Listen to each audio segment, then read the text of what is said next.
The Mariners stopped New York from a sweep last night on the road. But is there a silver lining hiding under that tough loss? You are Locked On Yankees, your daily New York Yankees podcast. Part of the Locked On Podcast Network, your team every day. Welcome to Locked On Yankees, which is part of the Locked On Podcast Network, your team every day. We'd like to thank you for making us your first listen every day. I'm Stacey Gotsoulias. This episode is brought to you by Game Time. Download the Game Time app, create an account, and use code LOCKEDONMLB for $20 off your first purchase. Last minute tickets, lowest price, guaranteed. With me, as always, is my producer, Steve Granado. Steve, what's going on? Tough 1-0 loss. Had a couple of opportunities in last night's game, but unable to come away with the win. So we're going to talk about that here in just a second, Stacey. Coming up later on in the show, the month of May is officially over. We're going to be handing out some monthly awards, best pitcher, best hitter, and our unsung heroes in the month of May. We are also going to be chatting a little bit about the AL East. Let's break down every team outside of the Yankees and figure out, is the AL East still attainable for the New York Yankees this season? We're going to do that in just a second here. But first, Stacey, Mariners walked off 1-0 last night. Cal Raleigh with an RBI single in the 10th inning. Ended up scoring the ghost runner from second base. Good rip down the line against Ron Marinaccio. I want to get to this Clarke Schmidt performance in just a second. Well, let's start with the 10th inning, Stace. Loading the bases in the 10th, had first and third with one out and failed to score. Your thoughts on how the top of the 10th transpired? It was I can't say it because I can't curse. It was an S show because the Yankees couldn't get anything done all night. They only had 3 hits the whole night, and that was their one chance. Like, oh, you have a runner on second for only, I think, the second time in the game. So, hey, maybe you can do something. And you would think first and third, one out, maybe something would happen. And I mean, I can't be that upset with them. They scored 30 runs in their previous 3 games. And, I think they were due for a stinker like this. It's just annoying. I say it all the time. In a 3-game series, when you win the first 2 and you can't finish off the sweep and you end it on a low note like this, especially in extra innings and especially with that top of the 10th, the way it went, it's just not fun. Yeah, of course. I mean, you always want to come out on top. I'm not saying anything that breaks the mold here, but I mean, you still won 2 of 3 on the road. You, outside of George Kirby, handled the Mariners pitching staff, which has been good this season. So I think you can still walk away with some decent confidence here out of the series heading into Los Angeles, especially with an off day. And that flight from Seattle is not very long. So they're going to get a lot of time to rest here on Thursday and then all day Friday before the night game in Los Angeles. So obviously Aaron Boone had said that Anthony Rizzo was possibly available. He clearly was not available for that game. So that's now 3 games. He missed the entire series. We'll see if he ends up playing this weekend in LA. But let's not beat around the bush here, Stace. Clarke Schmidt, that was probably his best outing of the year. 5 2/3, 3 hits without a run, a walk, and 7 strikeouts. Your thoughts on Clarke Schmidt's outing at T-Mobile? I mean, he was going toe-to-toe with Kirby there for those first 5 2/3 innings. And it was actually, I was thinking, ooh, this game's going to go fast. This will be great. And, 5 2/3, I wanted 5. I got 2/3 more than 5. And I feel bad that the team isn't hitting for him because I think this is the second or third time that's happened to him. And it's almost like he's becoming Jordan Montgomery 2.0 with the Yankees not scoring for him. And I hope that doesn't happen because in 2021 or 2, the Yankees had a month and a half stretch. Whenever Jordan Montgomery started, they did not score for him. And he got maybe one decision. So I really hope that doesn't happen to Clarke Schmidt. I also hope he's not still in the starting rotation in August, but that's another thing for another time. But good outing by him. And yeah, I would say this was his best outing of the year. I mean, if he keeps pitching this way as a 5-man, you can't ask for that much more. How about this, Stace? His last 3 outings, 15 2/3 innings of work, only 3 runs allowed, 5 walks, and 17 strikeouts. That's against Cincinnati, Baltimore, and Seattle. So, I mean, Baltimore's a good team. Seattle's playing not as good as they should. They are a good team. And, Cincinnati gave some, they're not as terrible as people thought they were going to be. So, 3 good outings against one really good team in Baltimore and Cincinnati and Seattle. I mean, it's pretty good. Yeah, I mean, Clarke's pitching his best baseball this season right now. There's no denying that over his last 3 outings. That's a great way to finish the month of May. We'll see if he can carry that in to June, because he's clearly still part of this rotation, because the Yankees just don't have much other options right now. But I mean, clearly the star of the show on Wednesday night was George Kirby. That was after a terrible outing last time against Pittsburgh. Worst of the year. He gave up 7 earned on 4 homers in 4 2/3 against Pittsburgh. 8 shutout with 3 hits and 7 strikeouts. That was a huge outing for George Kirby. Yeah, it really was. He looks like he's 14, and his name sounds like a 1940s actor, either a 1940s actor or a character in a 1940s feel-good movie. Like, it just doesn't feel like a baseball player's name in 2023. And that just it was cracking me up all night. If you throw the word "see" at the end of it, then George Kirby see. Yeah, right? Then yeah, I can vibe with that. His sinker and slider looked huge. I mean, they were perfect. I mean, you can't describe it any other ways. And sometimes you run into these guys on their best nights. It happens. It's baseball, man. Yeah, I just felt bad for Bowers in that. What was it? Bowers in that one at bat where CB Buckner called him out on a strike 3 that was clearly not a strike the entire time. But I'll not rail on CB Buckner because it's too late. But I was having fun flipping out over some of his calls. As I've mentioned 1,000 times, Angels fan here. Watched him this past weekend because he was in Anaheim. I went to 2 of 3 games in Anaheim, so I watched him on Friday and Sunday, and then now he's obviously in Seattle. So I've had a full week of Stevie Buckner. Steve's had enough. I don't know if he's assigned to the LA series, but I hope he's not on that flight. Also, George Kirby hit 99.1 tonight, his hardest pitch of the season. Yeah. So he was clearly on one. On Wednesday night. And again, some of these nights, you just got to tip the cap, man. Like, there's really, you got bested, and that happens. Clearly, the Yankees offense has been performing great, and tonight they didn't. And it's okay. It's going to happen, man. That's the game. That's how this works. Also of note, Stacey, defense. Yeah. Wow. I mean, save that play at short in the 10th inning that gave New York the chance there in the top of the 10th from J.P. Crawford.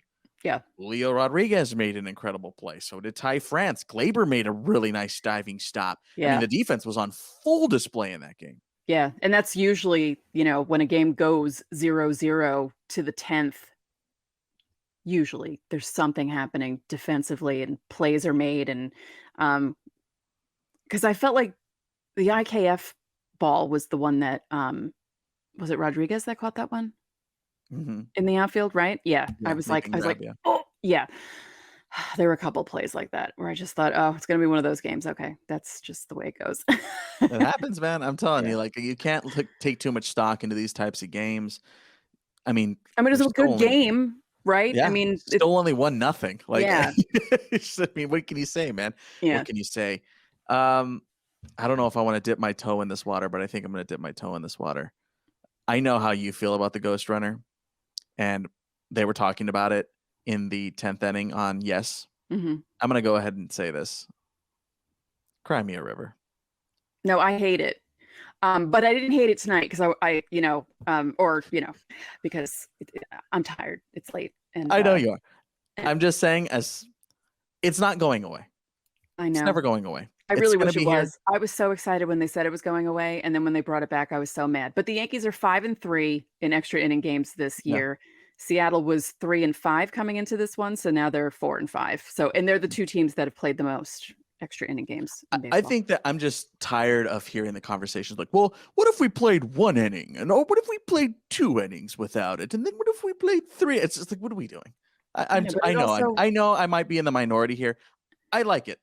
I don't know. It also feels like people are like, oh, I don't want to see an 18-inning game. I'm like, how often do you see a game go to 18 innings? It's not that common. Yeah.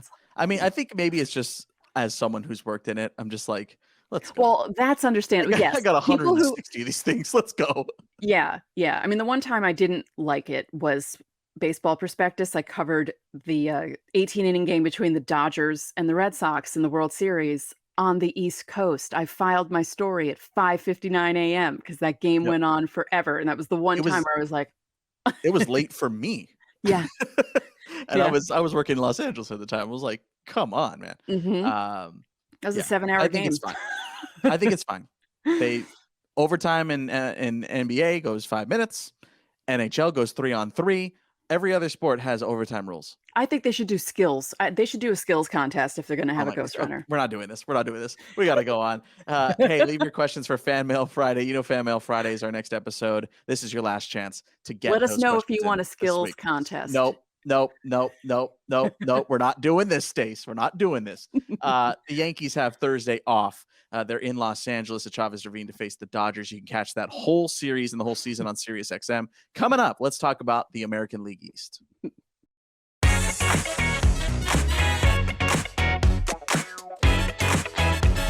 Buying tickets to your favorite events shouldn't be stressful. Game Time is the fast and easy way to buy tickets for all the sports, music, comedy, and theater near you. Steve's been using it this season, and he loves it. So if it's good enough for him, it's good enough for you. They have killer deals on last-minute tickets and their best price guarantee. You can stop stressing over tickets and start getting hyped for the fun you'll have. Game Time also has flash deals and last-minute tickets. It's easy to find and buy tickets for every kind of event in your area, and they even give you images of your seats so you know what you'll be seeing. With their lowest price guarantee and even event cancellation protection, Game Time is the best place to buy tickets in just a matter of seconds. 2 taps and you're set. Snag the tickets without the stress with Game Time. Download the Game Time app, create an account, and use code LOCKEDONMLB for $20 off your first purchase. Terms apply. Again, that's LOCKEDONMLB for $20 off. Download Game Time today. Last minute tickets, lowest price, guaranteed. Seriously, it's really good.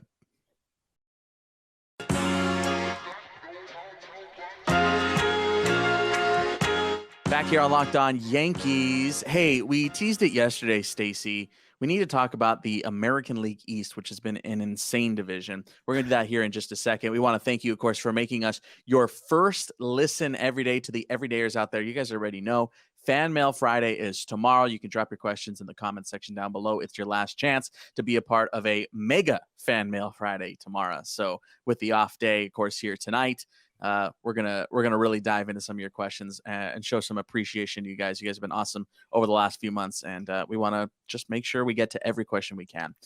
Stacey, as I mentioned, the AL East. We knew it was going to be a tough division this season. It's been a tough division for a few seasons now. Yeah.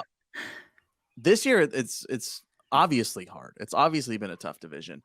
At this current state, as of recording, we're recording this segment, full disclosure, before Wednesday night's Yankees game in Seattle.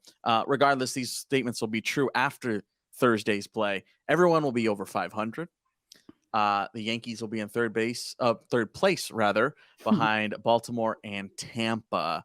You can plop a lot of teams in this division into other divisions, both AL and NL, and they would be in first place. Mm-hmm. So it's been a year, and I don't know. It's been interesting to watch, and you've touched on it multiple times, Stacey, how not having as many games against your AL East foes is gonna definitely factor into the final standings. Oh yeah. Yeah, it's going to be really odd not playing 19 games against all these teams. And it's even funnier because as we're recording this, the Yankees still have not met the Red Sox. They're the only ones that they haven't played yet. So all of our info on the Red Sox is just from looking around the league and, looking at their scores and stuff. And just from me writing about certain things that happened with the team for my other job. So that's the only thing I really know about the Red Sox this year so far. Yeah, I've watched a couple of games of the Red Sox this season. So we do want to get in on every team here, Stace. So let's go ahead and start with the top guys in the division. Of course, everyone who is chasing the Tampa Bay Rays. Your thoughts on the Tampa Bay Rays this season so far? Okay. I will admit, in the first month, I kept saying, well, they're playing really bad teams, which they were, and they were beating them. In May, they were playing better teams and still beating them. Now, they've cooled off a bit. They've just lost a series to the Cubs, which is really odd, but the Braves also just lost a series to the A's. So, as we said the other day, baseball's weird this season. The Rays are unbelievable. They're good at pitching. They're good at hitting. They're good at defense. I don't know where they get these guys from. I don't know if they grow them in a lab or what, because it just seems like these guys come out of nowhere and perform at an all-star level. And it's just for no money. And it's amazing what this team does. And it's kind of a hindrance for other teams because the owners who don't want to spend look at the Rays and think, oh, we could do the same thing, but they really can't because they don't have the same development department that the Rays apparently have. But they're unbelievable. And I'll just, yes, they're really good and I can't stand it. They definitely have not been playing as well Yeah. As they were at the beginning of the season, as you alluded to. So they're going to ride waves up and down, just like every team in baseball that has ever existed in the history of man. The biggest question for any team is how long is that downward track and how fast can you get out of it? So that's kind of what I'm waiting for. How long will it take before the Rays are back to early April? We'll see. The Blue Jays, for me, Stacey, have not been performing, obviously, to the standards that you anticipated with that roster. Matt Chapman is playing great this season. But then you look at guys like Alek Manoah, who just has not been performing to his standards. Jose Barrios, we talked about during our crossover episodes and during that heated series. Jose Barrios has been a wild card this season. You don't know what you're going to get out of him when he takes the mound every day. There are some guys that are performing really, really well, and then there are other guys who are just not holding their weight. So it's interesting to watch the Blue Jays this season. They clearly have not reached their full potential of their current roster. So I'm curious to see how and when, how strong are they and when do they get there? Yeah. So I'm definitely not like holding back on the Blue Jays or anything like that, where I'm going like, I'm not writing them off, because they very easily can get a couple of guys going in the right direction and all of a sudden they're on a tear. Well, that's what happened last year. They started off slow and then they picked it up in the second half, but it was too late for them to really overtake the Yankees. They made it into the playoffs, but we spoke about that on the crossover with Craig, where this feels similar to that, where they're not playing up to their potential. There are a few players who are really not playing up to their potential, and it's hurting them as a team. I was actually shocked that the Yankees won 3 out of 4 in that series. Like, going into it, I wasn't expecting that at all. Four-game series are hard. The Blue Jays are on paper a good team. And I was just shocked by, I've been shocked all season by Alek Manoah, full disclosure. Sure. It's just been amazing to see him just not, this is a sophomore slump, right? Because was he a rookie last year or the year before? First year that he really popped. Right. Okay. So it's kind of like a sophomore slump for him, but they really need him to turn around, because they were hoping for him to be pretty much the ace, or at least up in that level. So yes. Your thoughts on the Orioles? I keep saying it. They're ahead of schedule. They're young. They're scrappy. They're really good. And they're also as annoying as Tampa. Not quite, but just almost as annoying as Tampa. And if I wasn't a fan of an AL East team, I would actually be rooting for Baltimore, because they have a lot of fun players on that team. Yeah, and the Norfolk squad is also playing very well this season. So they got a lot waiting in the wings too. So Baltimore's not done. And of course, Grayson Rodriguez got sent back down to AAA. So, when he gets back, and if he's what they think he's going to be and what we're all thinking he's going to be, I saw it with my own eyes, he's legit. So they're only going to get better. The Red Sox, I still feel, are overperforming at this point. They have a lot of seasoned veteran guys. I think they're getting more out of the rotation than anticipated right now. Well, the rotation was bad at the beginning of the season. Yes. Bad. And there's guys in there that are just performing, and you're going like Brian Bayo's had a couple of really nice starts, and you're going, wow, okay. They're obviously not getting a lot of production out of some guys in that lineup, but Justin Turner's been nice. Kiki Hernandez has obviously been nice. Some of the former Dodgers. So I think the Red Sox, again, aren't going to be the threat that they're showcasing right now, but I have to admit they're lasting a lot longer than I anticipated. Yeah. Now, do you think, because last season they were the only ones that didn't finish above 500, do you think every AL East team is going to finish at least above 500? I'll say no. I say someone's going to fall, because someone always falls. Yeah. Yeah, someone's going to drop. I don't think it's going to be a bad division at any point. I don't think there's going to be a weak team. I didn't think the Red Sox were a weak team, to be fair. Yeah. I just didn't anticipate them being as strong as they are. Quickly, one-word answer right now, Stacey. Is the AL East still winnable for the Yankees? Yes. It is. I'm going to go with maybe. Answer the question in the comment section. I am still very scared of the Tampa Bay Rays. Oh, sure. I am too, but Yeah. you never know what's going to happen. It's baseball. 2 months in. 2 months in. Let us know how you're feeling in the comment section. Is the AL East winnable for the New York Yankees? Do you foresee a legitimate path to win the AL East? While you're in the comment section, of course, drop your questions. Fan Mail Friday is tomorrow. You can catch this season on Sirius XM, as we always tell you. And of course, we're going to talk about our monthly awards for the month of May when we come back.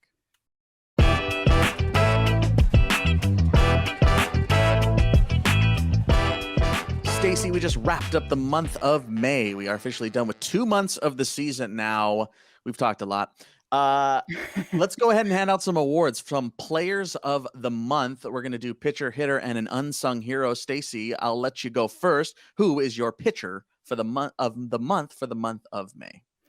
I will say Michael King. Wow. Yeah. He's stepping it up. He is. Yeah. And he's been good all year. Yeah. Yeah, he had like one rough outing. I think there was one rough outing in there that kind of made people kind of, but after that, he settled down, and he was a big loss last year. And he's really, he came back and he's doing really well. And wherever Boone puts him, because we always talk about the bullpen, you never know where these guys are going to pitch. And wherever he puts him in, if he has him close, if he has him in the 8th, the 7th, or pitches 2 innings, he does pretty well. I'm going to stay in the bullpen. Clay Holmes is going to be my pitcher of the month, who obviously when the month started, we did not think that was going to be the case. He blew up there in that first day, but ever since then, he has only given up 2 runs since that blowout day, that nasty, nasty day. But yeah, Clay Holmes has really, really turned it on here in the month of May. So kudos to you. Stacey, who is your hitter of the month? Well, because you picked the one I was going to pick, I'm picking Rizzo. Because, I mean, he's been steady all year, and obviously he didn't play in this series against Seattle, but they're hoping he comes back for LA. But, I mean, he's just been great all year. Just incredible. Steady. And amazing. Yeah. Yankees' best player. Yeah. He has been. Judge. Duh. Okay. Unsung hero, Stacey. Who is your unsung hero for the month of May? IKF. It's IKF. Yeah, he's been pretty amazing the last couple of weeks, and wherever they put him, he had some iffy plays in the outfield, but he's making them. I mean, he's just taking funny routes because he's not used to playing certain positions. Kind of looks like me when my friend asked me to play softball at the last minute one time, and I hadn't played softball ever, and they stuck me in the outfield, and I was like, what the hell am I doing out here? And yeah, sometimes when I see IKF running, sometimes I'm like, that's what I look like when I was playing softball. Cool, but yeah. But yeah, no, he's been great. And I just love that he's accepting his role and stepping up when they need him. I mean, he was incredible the other night, 4 for 5 and 4 runs batted in. And just what? It's great. I love it. And, don't expect this the whole year, guys, but I feel like he's accepting this role and he will be the super utility guy that they kind of were expecting Oswaldo Cabrera to be, maybe. Yeah, strangely enough. And it's nice. He had some post-game comments after game 2 against Seattle, and so did Aaron Boone. And everything we have seen, obviously we're not close on the team itself, but like everything we've heard is he has had a great mentality this entire year, which is awesome to hear because he very easily could not have had that. Yeah. I have a weird pick for unsung hero, Stace. Luis Rojas, Yankees third base coach. Look, if I am about to get into a bar fight, I want Luis Rojas behind me because Luis Rojas wouldn't just be behind me. He would step in front. Yeah. The way he responded during the dumb stay in the box thing in Toronto this month made me go, that's my guy. Like, that's the dude I'm picking to go to the brawl. Mm-hmm. Stood up for himself, was like, we doing this? And I love that energy. So total unsung hero. You pick IKF? Yeah, that's the obvious. Mm-hmm. I'm going Luis Rojas, man. That was awesome. And weirdly enough, maybe my favorite moment of the season so far. Just like, let's go, bro. Like, I love it. I love it. Like, give me that energy. I need that energy. Yeah, it was so goofy, but yeah. It was ridiculous. Yeah. It was the dumbest thing. Yeah. It was the dumbest thing this season, but I love it. And bonus points for Aaron Boone. for that argument too, where you're just yelling back. Oh, it's just what a stupid moment this season. So ridiculous. It was dumb then. It's dumber now. Right. Drop your picks for your pitcher, hitter, and unsung hero this month in our comments section. Of course, while you're there, drop your questions one last time for Fan Mail Friday, which is coming up tomorrow. Our Megasode, a big ol' Fan Mail Friday episode tomorrow because of the off day on Thursday. The Yankees are in LA. Chavez Ravine to face off with the Dodgers this week, and you can catch that whole series on Sirius XM. If you're running around, if you're watching Spider-Man and you're waiting in line, you can download the Sirius XM app and listen to it. Spoiler, that's where I'm going to be. So that's again this weekend. Coming up tomorrow, again, Fan Mail Friday. Hit subscribe so you don't miss that. That's going to be it for today's episode of Locked On Yankees. I'm Steve Granado. And I'm Stacey Gotsoulias. We'll see you tomorrow.